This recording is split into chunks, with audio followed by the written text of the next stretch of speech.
ከወደ 4 ኪሎ ሰበር የሆነ መረጃ ተሰምቷል። ከጠቅላይ ቤተ ክህነት አካባቢ በኢትዮጵያ ኦርቶዶክስ ተዋሕዶ ቤተክርስቲያን የቅዱስ ሲኖዶስ ዋና ጸሐፊ የሆኑት ብፁዕ አቡነ ጴጥሮስን ጨምሮ ሌሎች 2 ሊቃነ ጳጳሳት ለግንቦት የርክበ ካህናት የቅዱስ ሲኖዶስ ምልዓተ ጉባኤ ስብሰባ ወደ ሀገር እንዲገቡ ከመንግስት ፍቃድ ስለመገኘቱ ነው የተሰማው። እውነተኛ አገልግሎትን ያስኩት ብለህ የምታምን ከሆነ እነ መጋቢ ሃይማኖት የሰበኩት ነገረ ክርስቶስ ትምህርት ለምን አልተለቀቀም? ሌሎች መምህራን ስለ ድንግል ማርያም ምልጃ የሰበኩት ለምን በሚዲያቸው አልለቀቃችሁትም? ብዙ መምህራን ስለ ነገረ ቤተ ክርስቲያን ያስተማሩት ስለ ቅዱሳን መላእክት ተራዳይነት አማላጅነት እነ መምህር ተስፋዬ ሞሲሳ የሰበኩት ስብከት ያስተማሩት ትምህርት ለምን አልተላለፈም? የቅዱስ ሲኖዶስ ዋና ጸሐፊና የኒውዮርክ አካባቢ ሀገረ ስብከት ወደ አዲስ አበባ እንዳይገቡ ተከለከሉ። ሰላም ጤና ይስጥልኝ። እንዴት አላችሁ? በመላው ዓለም የምትገኙ ወደ ዮአብ ሚዲያ ተከታታዮች ዛሬም እንግዲህ በአንድ መረጃ ወደ እናንተ ተመልሻለሁ። እንግዲህ ዛሬ የምንመለከተው ብፁዕ አቡነ ጴጥሮስ ያው ሁላችንም የምናውቃቸው የቅዱስ ሲኖዶስ ዋና ጸሐፊ የነበሩት ብፁዕ አቡነ ጴጥሮስ ለረጅም ወራት ወደ ሀገር ውስጥ ወደ ኢትዮጵያ እንዳይገቡ መከልከላቸው ይታወስ ነበር። በተለይም አየር መንገድ ደርሰው እንደተመለሱ ሁላችንም የምናውቀው የቅርብ ትዝታ ነው። ከዚህ ጋር ተያይዘውም ደግሞ ሌሎች ብፁዓን አበው ሊቃነ ጳጳሳት በሀገር አሜሪካን ሀገረ ስብከት ተሰጥቷቸው እያገለገሉ የሚገኙት ብፁዕ አቡነ ቴዎፍሎስ እና ብፁዕ አቡነ ያዕቆብም ተከልክለው ነበርና ወደ ሀገር እንዳይገቡ እንግዲህ ቅዱስ ሲኖዶስ ልዑካን መድቦ ከመንግስት ጋር ውይይት እንዲያደርጉ የመደባቸው ልዑካን ነበሩ። እነሱ ከመንግስት ጋር ውይይት አድርገው የደረሱበት መረጃ አለ። እሱን በስፋት እንመለከታለን። ሌሎች አስተማሪ ነገሮችንም የምናይበትን መርሃ ግብር ወደ እናንተ ይዤ መጥቻለሁ። ልክ እንደተለመደው ይህ ቪዲዮ ብዙዎች እንዲደርስ ብዙዎች አይተው እንዲማማሩበት መረጃው እንዲደርሳቸው ላይክ አድርጉ። ላይክ ስታደርጉ ለኔ እጅግ ጥቅም አለው። ደግሞ የዩቲዩብም እንደሚያሳየኝ ከሆነ አብዛኞቻችሁ ሰብስክራይብ ሳታደርጉ ነው እያያችሁ ያላችሁትና ሰብስክራይብ አድርጉ። ሁልጊዜ ደግሞ እንደተለመደው እኛ ቤት ስንገባ እግዚአብሔር እናመሰግናለንና በኮሜንት ሴክሽን ላይ እግዚአብሔር ይመስገን እያላችሁ መጻፋችሁንም እንዳትረሱ። እውነተኛ አገልግሎትን ያስኩት ብለህ የምታምን ከሆነ እነ መጋቢ ሃይማኖት የሰበኩት ነገረ ክርስቶስ ትምህርት ለምን አልተለቀቀም? ሌሎች መምህራን ስለ ድንግል ማርያም ምልጃ የሰበኩት ለምን በሚዲያቸው አልለቀቃችሁትም? ብዙ መምህራን ስለ ነገረ ቤተ ክርስቲያን ያስተማሩት ስለ ቅዱሳን መላእክት ተራዳይነት አማላጅነት እነ መምህር ተስፋዬ ሞሲሳ የሰበኩት ስብከት ያስተማሩት ትምህርት ለምን አልተላለፈም? አየህ፣ አንተ የምትፈልገውና ይዘው የመጣውን አጀንዳ የሚያራምዱልህን መምህራን እንዲሁም ደግሞ አጀንዳውን የሚገልጥልህን ስብከት ብቻ ነው እየመረጥክ የምትለቅ ያለው። ይሄ ደግሞ የሚያስኬድና የሚያዋጣ አይደለም። ከዚህ በላይ ቤተክርስቲያንን ማወክ የለብህም። ከዚህ በላይ ምእመናንን ማደናገር የለብህም። ኦርቶዶክሳውያን ፍኖተ ጽድቅ እስከመቼ ነው አጀንዳ ሆኖ የሚቆየው? ፍኖተ ጽድቅ ኦርቶዶክሳዊ ሳይሆን የመናፍቃንን አጀንዳ ይዞ የመጣ ቤተክርስቲያንን ለማወክ ምእመናንን ለማደናገር የመጣ ማህበር ነውና ለጊዜያዊ ብቻ ሳይሆን እስከ ዘላለም ሊታገድ ይገባዋል የምትሉ ኦርቶዶክሳውያን ይህንን ቪዲዮ ሼር አድርጉ፣ ሪፖስት አድርጉ፣ ኮፒ ሊንክ አድርጉ። ፍኖተ ጽድቅና የሌሊት ወፍ አንድ አይነት ባህሪ ነው ያላቸው። የሌሊት ወፍ አይጥናት ስንል እንደ ወፍ ክንፍ አላት፣ ወፍናት ስንል ደግሞ እንደ አይጥ መርዝ የሆነ ጥርስ አላት። ፍኖተ ጽድቅ እንዲህ ነው። እንደ ወፍ ክንፍ አለው፣ ኦርቶዶክስ ነኝ ይላል፣ አንድም ግን የኦርቶዶክስ ምግባር የለውም። ኦርቶዶክስ ነኝ ይላል፣ በሚለቃቸው ዝማሬዎች በሚያከናውናቸው መርሃ ግብሮች አንድ ቀን የድንግል ማርያም ስም ሲጠራ አይተናናውቅም። የቅዱሳን ምልጃ በአውደ ምሕረታቸው ሲሰበክ፣ የቅዱሳን ሰማዕታት የቅዱሳን ጻድቃን አማላጅነታቸው ተራዳይነታቸው ሲሰበክ አይተን አስተውለን አናውቅም። እውነት ወንድማችን ጸጋዬ ወይንም ፍኖተ ጽድቅ ቅድስት ኦርቶዶክስ ቤተክርስቲያንን በእውነት ማገልገል የምታስብ ከሆነ ምእመናንን እያሳዘንክ፣ አባቶችን እያሳዘንክ፣ ወንድሞችን እያሳዘንክ እግዚአብሔርን ማገልገል አይቻልም። እናቶች፣ አባቶች ሁላችን አልቅሰናል። እየሄድክበት ያለው መንገድ ልክ አይደለም። እየሆነ ያለው ነገር ልክ አይደለም። ከዚህ በፊት 3-4 ጊዜ በአባቶች ተመክራል። ኦርቶዶክስ ነኝ በማለት አባቶችን በገንዘብ በመግዛት ወንድሞችን በገንዘብ በመግዛት ስለ ማህበሩ እንዲመሰከር በማድረግ ክርስትና የለም። ይበቃል። ኦርቶዶክስ ነኝ ትላለህ፣ ነገር ግን ደግሞ እንደ አይጥ ቤተክርስቲያኗን እየሸረሸርክ ቤተክርስቲያኗን ውስጡን እየገዘገስክ ምእመናንን ከቤተ መቅደሱ ለማፈናቀል ወደ አዳራሽ ለመውሰድ ምእመናንን ጥቂት ገንዘብ በማሳየት በጥቂት ጥቅማጥቅም በመደለል በህይወት ከሚያገኙበት ቤተ መቅደስ በማስወጣት ወደ አዳራሽ እየወሰድክ አባቶችን ማሳዘን ይበቃል፣ እናቶችን ማሳዘን ይበቃል፣ ወንድሞችን ማሳዘን ይበቃል። ቤተክርስቲያንን የምትወድ ቤተክርስቲያንን የምታከብር ከሆነ ለተወሰነ ጊዜ የምትሄድበትን መንገድ ተው፣ የምትሄድበትን መንገድ አቁምና በጾም በጸሎት ተወስነህ እግዚአብሔር አምላክን ጠይቅ። አባቶችን ከአባቶች ጋር በንስሐ ተገናኝ። ከራስና ከልብ ማን ይበልጣል? መልሱ በሉ። ከራስና ከልብ ማን ይበልጣል? ልብ። ከራስና ከልብ ማን ይበልጣል? ልብ። እሺ አሁን ራሳችሁን ብቆርጠው ልባችሁ ይኖራል አይኖርም? እና ማን ይበልጣል? ራስ አይደል? ራስ አይበልጥም? እሺ ልባችሁን ባወጣው ራሳችሁ ይኖራል አይኖ? ስለዚህ የበላይ የለም።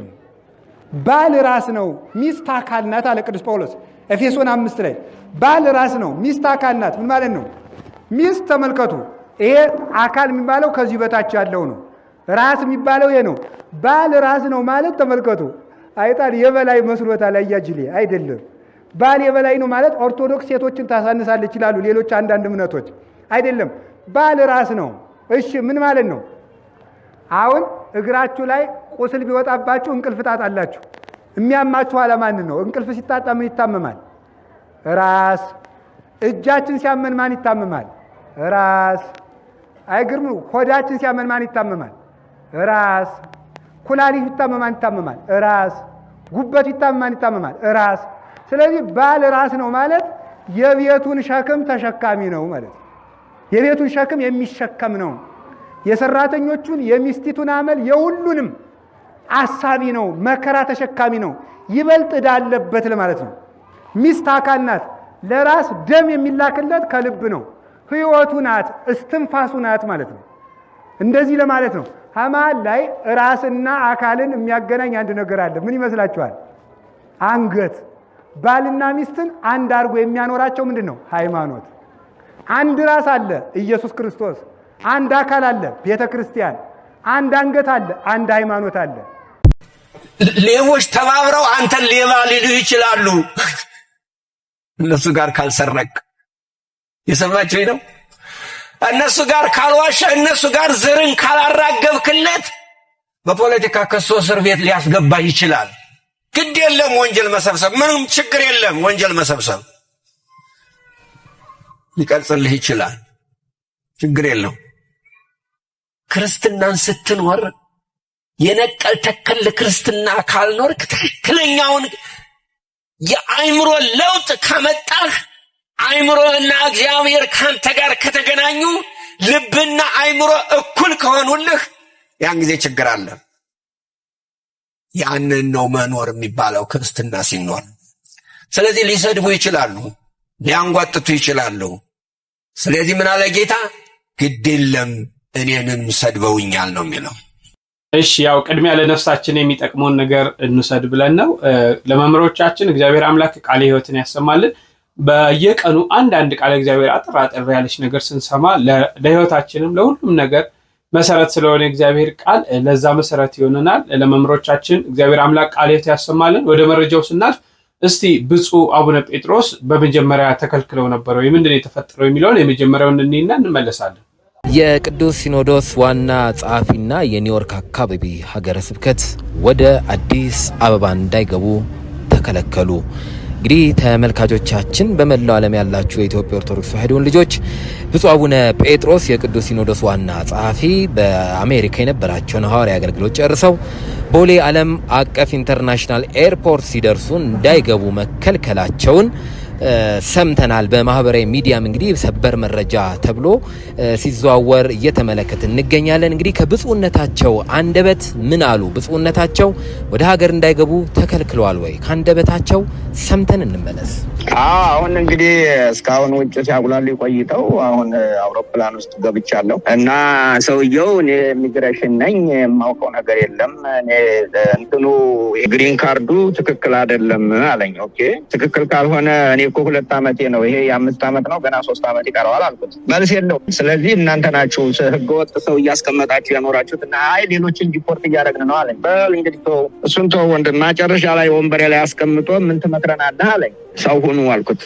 ሌላስ አለኝ። አሁንም ሰው ሁኑ። በመጣሁበት አውሮፕላን ተሳፍሬ አሁን አሳፍረኝ የኢሚግሬሽን ኦፊስ ነኝ ብሎ አሳፍረኝ ሄደ ማለት ነው። እንግዲህ ከብፁዕነታቸው አንደበት እንደሰማነው ብፁዕ አባታችን ወደዚህ ወደ አዲስ አበባ መግባት አይችሉም ተብለው ከተለያዩ የስራው ኃላፊዎች ጋር በመነጋገር በአሁኑ ሰዓት እንግዲህ ወደ ፕሌን ውስጥ መግባታቸውና ሊመለሱ እንደሆነ አስታውቋል። እንግዲህ ብፁዕነታቸው ወደ ሀገረ እንዳይገቡ ምንም አይነት ምክንያት እንዳልቀረበባቸው ነው የተሰማነው። ይህንን በማስመልከት የጠቅላይ ቤተ ክህነት የሕግ ግንኙነት ጽሕፈት ቤት እንግዲህ መግለጫ በፌስቡክ ገጹ ላይ አስነብቧል። ብፁዕነታቸውን ለመቀበል ቦሌ አየር መንገድ አቀባ ለማድረግ በተገኙበት ወቅት ይሄኛው መፈጠሩንና እሳቸውን ለመቀበል የተደረገው የአቀባበል ስነስርዓት በአሁኑ ሰዓት ላይ እንደተስተጓጎለ ለማወቅ ተችሏል።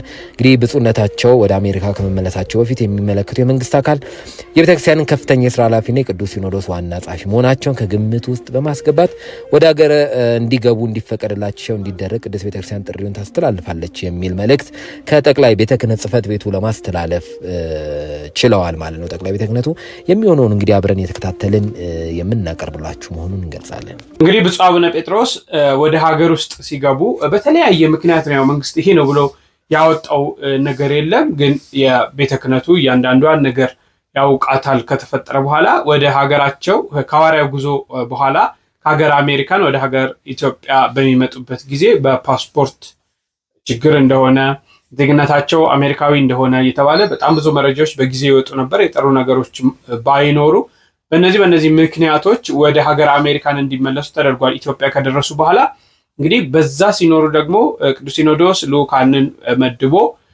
እነዚህ ችግሮች መፈታት አለባቸው። በጥቅምትና በግንቦት አሁን የቤተክርስቲያናችን በአመት 2 ጊዜ ምልዓተ ጉባኤ ይደረጋል፣ ጥቅምትና ግንቦት። በእነዚህ ምልዓተ ጉባኤ ላይ ሁሉም ብፁዓን አበው ሊቃነ ጳጳሳት የመገኘት ግዴታ አለባቸው። በእነዚህ 2 ከዛም በላይ ጉባኤዎች ብፁዕ አቡነ ጴጥሮስን ጨምሮ አልፏቸው ነበር። አሁን ግን ቅዱስ ሲኖዶስ 3 ልኡካን ብፁዕ አቡነ ዲዮስቆሮስን፣ ብፁዕ አቡነ ሳዊሮስና ብፁዕ አቡነ ሪያቆስን መድቦ ከመንግስት ጋር ከፍተኛ ውይይት ከተደረገ በኋላ ስምምነት ላይ ተደርሷል ማለት ነው። ምንድነው የተደረሰው ስምምነት የሚሉትን እንመልከት። አሁን የገባ ሰበር ዜና አለ። በአሜሪካን ሀገር የሚገኙ 3 የቅዱስ ሲኖዶስ አባቶች ወደ ሀገር ቤት እንዲገቡ መንግስት መፍቀዱን አስታውቋል። ብፁዕ አቡነ ጴጥሮስ፣ ብፁዕ አቡነ ቴዎፍሎስ፣ ብፁዕ አቡነ ያዕቆብ በሰኔ ወር በሚካሄደው የቅዱስ ሲኖዶስ ስብሰባ ላይ ለመገኘት እንዲችሉ ከመንግስት የሚጠበቀውን ሁሉ አደርጋለሁ ሲል ዛሬ ባወጣው መግለጫ ላይ ጠቅሷል። ከዚህ በፊት አንዳንድ ወገኖች በፈጠሩት ችግር የተነሳ በኢትዮጵያ ኦርቶዶክስ ተዋሕዶ ቤተክርስቲያን ሲኖዶስ ጉባኤ ለመሳተፍ ላልቻሉም 3 አባቶች ሁኔታዎች መመቻቸታቸውን እገልጻለሁ ብሏል መንግስት ኮሚኒኬሽን። ሀገራዊ ተቋማት ለሀገረ መንግስት ግንባታ ያላቸውን የላቀ ሚና መንግስት ስለሚረዳ በኢትዮጵያ ኦርቶዶክስ ተዋሕዶ ቤተክርስቲያን አባቶች መካከል የተፈጠረው መለያየት እንዲፈታ መንግስት የመሪቱ ሚና መጫወቱ ይታወቃል ሲል ያስታወሰው መግለጫው የኢትዮጵያ ኦርቶዶክስ ቤተክርስቲያን በሀገር ግንባታ የነበራትንና የሚኖራትን ሚና በመገንዘብ መንግስት አስፈላጊውን ድጋፍ ሰጥ ቆይቷል። በዚህም አቋሙም ይቀጥላል ብሏል። ይህን ያልተረዱ አንዳንድ አካላት ችግሮችን ፈጥረው የነበረ ቢሆንም እንኳን መንግስት ለቤተ ክርስቲያኗና ለምእመናን ሲል በሆደ ሰፊነት ለማለፍ ወስኗል። ይሄም ከግለሰቦች ችግር ይልቅ የቤተ ክርስቲያኗ አስተዋጽኦን ስለሚመለከት ነው የሚለው ዛሬ ምሽት የወጣው መግለጫ መንግስት ችግሩን እንዲፈታ ሲኖዶስ ያቀረበውን ጥያቄ ተቀብሏል። በሂደትም ተቃርቦ መነጋገር ከሁሉም የተሻለ የመፍትሄ መንገድ መሆኑ ታይቷል። ስለዚህም ሲኖዶሱ መንግስት ነገሩን በሆደ ሰፊነት እንዲመለከተው በጠየቀው መሰረት ብፁዕ አቡነ ጴጥሮስ፣ ብፁዕ አቡነ ቴዎፍሎስ፣ ብፁዕ አቡነ ያዕቆብ በሲኖዶስ ስብሰባ ለመገኘት እንዲችሉ ከመንግስት የሚጠበቀውን ሁሉ እንደሚያደርግ ይገልጻል ብሏል መግለጫው። ብፁዕ አቡነ ጴጥሮስ አዲስ አበባ ሲገቡ እንዳይገቡ ተከልክለው ወደ ኒውዮርክ መመለሳቸው ይታወቃል። ብፁዕ አቡነ ቴዎፍሎስ ካሊፎርኒያ ትልቁን ገዳም እያስገነቡ የሚገኙ አባት ናቸው። ብፁዕ አቡነ ያዕቆብ በአትላንታና አካባቢው ሀገረ ስብከት ሊቀ ጳጳስ መሆናቸው ይታወቃል። ሰበር አሁናዊ መረጃ ደርሶናል። ብፁዕ አቡነ ጴጥሮስ የቅዱስ ሲኖዶስ ዋና ጸሐፊን ጨምሮ ብፁዓን አበው ሊቃነ ጳጳሳት ወደ ቅድስት ሀገራቸው ኢትዮጵያ ሊገቡ እንደሆነ ተሰማ። ሰማያዊ የተወደዳችሁ ተመልካቾቻችን እንደምን ሰነበታችሁ? ከዮም ሚዲያ የዕለቱን ዜናዎች ወደ እናንተ እናደርሳለን። እንደተለመደ ሁሉ ይህንን ዝግጅት ላይክ በማድረግ እንዲሁም ደግሞ ሼር በማድረግ ሚዲያውንም ደግሞ ሰብስክራይብ በማድረግ እስከ ዝግጅቱ ፍጻሜ ድረስ ቆይታችሁን ከኛ ጋር እንድታደርጉ በልዑል እግዚአብሔር ስም እንጋብዛችኋለን። ወደ ዝርዝር ዜናው እናልፋለን። አብሮነታችሁ አይለየን። ሲኖዶሱ መንግስትን እንዲያናግሩ የወከላቸው የሲኖዶስ አባላት ከመንግስት ጋር በተደረገው ስምምነት መሰረት ሶስቱ ብፁዓን አበው ሊቃነ ጳጳሳት ማለትም ብፁዕ አቡነ ጴጥሮስ ዶክተር፣ ብፁዕ አቡነ ቴዎፍሎስ ዶክተር እንዲሁም ብፁዕ አቡነ ያዕቆብ ወደ ሀገራቸው ወደ ኢትዮጵያ እንዲገቡ የተፈቀደ መሆኑን ተሰምቷል።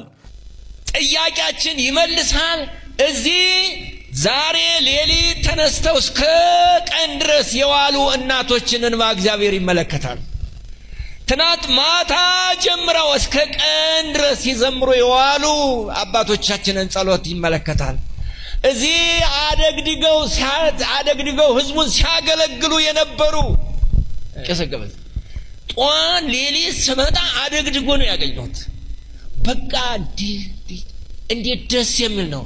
የእናንተን አገልግሎት እግዚአብሔር ይመለከታል። ምናልባት ችግር ካለባችሁ የምታረጉትን ነገር በቅንነት አድርጉ። እግዚአብሔር ይሰማል። በእግዚአብሔር ፊት እውነተኞች እስከሆነ ድረስ ይሄ ጨለማ ይወገዳል። እናም ደግሞ ይነጋል። ሲነጋም ደግሞ እኛ ኢትዮጵያ ወደ ከፍታ ትሄዳለች። ያ በእኛና በእግዚአብሔር መካከል የሚደረግ ውልና ስምምነት ነው። ያለብን ችግር ሁሉ ከእግዚአብሔር ምሕረት በላይ አይደለም። የሁሉ ችግር ተሰብስቦ የእግዚአብሔርን ምሕረት አያሸንፍም። ሁሉን የእግዚአብሔር ምሕረት ያሸንፋል። ስለሆነም ወደ ከፍታ ወደ ንጋት እንወጣለን። ይሄ ጨለማ ይወገዳል። ሕይወት በጨለማና በብርሃን መካከል ላይ ያለችው ግን ጨለማ አጭር ነው፣ ያልፋል። ብርሃኑ ደግሞ ይተካል። ብርሃኑ ረጅም ነው። ወደ ከፍታ እንወጣለን። እሱም ከእግዚአብሔር ጋር ይሆናል። የመከረን ያስተማረን አምላካችን ክብር ምስጋና ይግባው። ስለሰማችን እግዚአብሔር ይስጥልን። እንግዲህ እንደ ተከታተላችሁት ነው በመንግስት ሚዲያም በፋናም ላይ እንደተለቀቀው ያው መንግስት ለቤተ ክርስቲያናችን ወሳኝ የሆኑ ነገሮችን እያደረገ እንደሚገኝ እንዲሁም ደግሞ ቤተ ክርስቲያን ተጣልታ በነበረበት ሰዓት ለሲኖዶሱ ለሁለት ተከፍሎ በነበረ ረጅም ጊዜ ተከፍሎ ቢቆይም አሁን ባለው መንግስት ሰላም ተፈጥሮ ሁለቱ ሲኖዶስ ወደ አንድነት የመጡበትን ነገር በመግለጥ የተለያዩ ነገሮችን በማንሳት እነዚህ ሶስቱ ብፁዓን አበው ሊቃነ ጳጳሳት ለስብሰባው ለግንቦት ለሚካሄደው ስብሰባ ወደ ሀገር ውስጥ እንዲገቡ ከመንግስት ጋር ስምምነት ተደርጓል። ለነዚህ ለሶስቱ ብፁዓን አበው ሊቃነ ጳጳሳትም እንግዲህ እስከ ሰኞ ድረስ ማለትም እስከ ሚያዝያ 27 28 ድረስ የጥሪ ወረቀት ይደርሳቸዋል። ያው እንደ ስርዓቱ እንደቀነነው ለሁሉም ብፁዓን አበው ሊቃነ ጳጳሳት ግንቦት ሲኖዶስ መድረሱ ቀኑ መቼ እንደሆነ ጸሎቱ መቼ እንደሆነ ደብዳቤ ተጽፎ በየአህጉረ ስብከታቸው ይላካልና ለነዚህም ብፁዓን አበው ሊቃነ ጳጳሳት እንደሚላኩና ወደ ሀገር ውስጥ እንደሚገቡ ተገልጿል። ይሄ እጅግ አስደሳች የሆነ ነገር ነው። እንዲህ አይነት ነገሮች መስማት እንዲህ አይነት ነገሮችን በጋራ ተነጋግሮ ችግሮችን ፈቶ ችግሮችን ስምምነት ላይ መደረሱ በጣም ይታወቅ ነው። በተለይ ብፁዕ አቡነ ጴጥሮስ በምዕመናን ዘንድ በጣም እጅግ ተወዳጅ የሚያስተምሩት ትምህርት የሚያደርጓቸው ነገሮች ከብፁዕ አቡነ አብርሃም ጋራ እንግዲህ እኩል ነው አብሮ የተመረጡት። ዘንድሮ ግንቦት ደግሞ 3ኛ ዓመታቸውን ጨርሳሉ። እንግዲህ ቅዱስ ሲኖዶሱ ወይ አንድ የሥራ ዘመን ይጨምርላቸዋል አሊያም ደግሞ ሌሎች ብፁዓን አበው ሊቃነ ጳጳሳት በሁለቱም ተተክቶ ይሰራሉ ተብሎ ይጠበቃል። ያው ያ ጊዜው ሲደርስ የምናይ ነው። እነዚህ ግን በጋራ መመለሳቸው ከመንግስት ጋር ይመፈጠሩ እጅግ በጣም የሚያስደስት ነው ለማለት ነው። በዚህ ዙሪያ እናንተም ያላችሁን ሐሳብ አስተያየት እንድትገልጹ እየጠየቁ ለዛሬ ያስኩላችሁ መረጃ ይሄን ይመስላል። በሌሎች መረጃዎች እስክንገናኝ ድረስ እጅግ አከብራችኋለሁ። ቸርን ሰንብት።